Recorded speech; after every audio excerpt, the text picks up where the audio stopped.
আবারও চলে আসলাম আমার মালয়েশিয়ান আঙ্গুরের গাছের নিচে। দেখুন ফলগুলো আপনাদেরকে দেখাচ্ছি।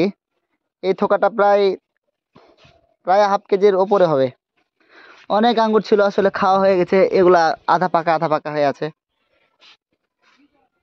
কিন্তু কোনো টকের কোনো লেশ মাত্রও নাই। এবং অনেকে চারার আগ্রহ পোষণ করেছিলেন। এখানেও কিছু আঙ্গুর আছে, দেখুন প্রচুর মিষ্টি। আমি আপনাদেরকে একটা খেয়ে দেখাই বলতে একটা এখান থেকে একটা হারভেস্ট করি।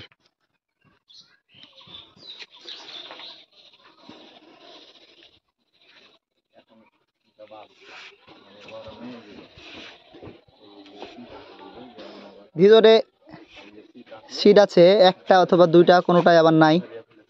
যে ব্রিক্স মিটারে আপনাদেরকে এখন এটা মিষ্টতা পরিমাপ করে দেখাবো। কিন্তু মিষ্টি, প্রচুর মিষ্টি। সিড থাকাটা বড় বিষয় না, মিষ্টিতে একদম পরিপূর্ণ, কোনো টকের কোনো বিষ, একদম বিষ। এই দেখেন ব্রিক্স মিটারে দেখানো হয়েছিল এর আগে, 20 এসেছিল।